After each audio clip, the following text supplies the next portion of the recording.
भगवान श्री कृष्ण सुदामा जी का कल्याण करते हैं, उनको जो जितना मांगने की सोच सकते हैं उससे भी ज्यादा देते हैं। जब देखा सुदामा जी ने मुझे तो सब कुछ दे दिया, कृष्ण ने बिना मांगे दे दिया, तो वो सब एक तरफ करके भगवान की कृपा को ही लेकर के भजन करने लगे। अब भगवान श्री कृष्ण अनेकों कार्यों को संपूर्ण करके महाभारत आदि को जिताकर पांडवों को गद्दी दे करके परीक्षित की रक्षा करते हुए गर्भ में द्वारिका पहुँचे हैं। परीक्षित का यहाँ जन्म हुआ, वो कथा हम सब ने दूसरे दिन में सुनी। लालन पालन हुआ, बड़े हुए परीक्षित महाराज। अपमान संत का हो गया उनसे, तो उनको श्राप मिला कि 7वें दिन तक्षक नाग डसेगा, और वही कारण बना इस भागवत जी के सुनने का। उन्होंने सुखदेव जी को आश्रित मान करके कथा सुनी 7 दिन की। यहां भगवान श्री कृष्ण ये देख रहे हैं जीवन 125 वर्ष की पूर्णता की ओर है। भगवान ने देखा कि धर्म की स्थापना हो गई, दुष्टों का दमन हो गया, बड़े से बड़ा कार्य कर लिया, अब मेरी भूमिका समाप्त हो गई है। यहाँ बस उतनी भूमिका थी, तो भगवान स्वधाम जाने के लिए अब बिल्कुल तैयार है। पर देख रहे हैं उनके ही जो पौत्र आदि थे वो व्यसनों में पड़ गए थे, बुराई में पड़ गए थे। उस व्यसन में देख करके भगवान समझ गए कि इनका भी पतन निश्चित है। और एक बात ये भगवान की कथा आपको स्पष्ट कर रही है, आप कितने भी भगवान के चाहे वंशज ही क्यों ना हो, अगर आप गलत हैं तो दंड आपको मिलेगा ही मिलेगा। भगवान के ये पौत्र आदि शराब आदि व्यसनों में पड़े, एक दूसरे पर प्रहार करने लगे, एक दूसरे को ही मारने लगे।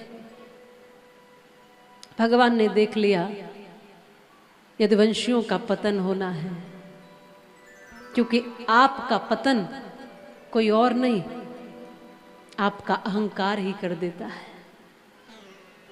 आपको आपकी बुराइयां ही नीची नजर करने पर मजबूर कर देती हैं। आपकी आदतें ही हैं जो आपको झुका देती हैं, वरना इस दुनिया में आपको कोई झुका नहीं सकता। कोई ऐसी वस्तु, कोई ऐसी चीज, एक ऐसा व्यक्ति नहीं है जो आपको डरा सके और झुका सके। आपकी गलत आदतें, आपकी गलत सोच ही आपको झुकाती है, आपको नीची नजर करा देती है। और आपकी अच्छी आदतें और आपकी अच्छी सोच ही आपकी नजरों को ऊंचा करती है, आपको महान और श्रेष्ठ बनाती है। आपके पतन का कारण आप हैं और आपकी तरक्की का कारण आप हैं। आपको क्या चुनना है ये आप तय करेंगे। यहां से जो सीखोगे, भगवान का हाथ आपने देखा होगा ऐसे होता है। भगवान बस इतना कहते तथास्तु, तुम जो भी बोलो वो कहते तथास्तु, तुम जो भी सोचो वो कहते तथास्तु, बस ऐसे हाथ रखते। तुम कहो कि मैं बड़ा बुरा हूं, भगवान कहते तथास्तु। तुम कहते मैं बड़ा दुखी हूं, भगवान कहते तथास्तु। तुम दुखी ही रहोगे और तुम दुखी ही रहोगे।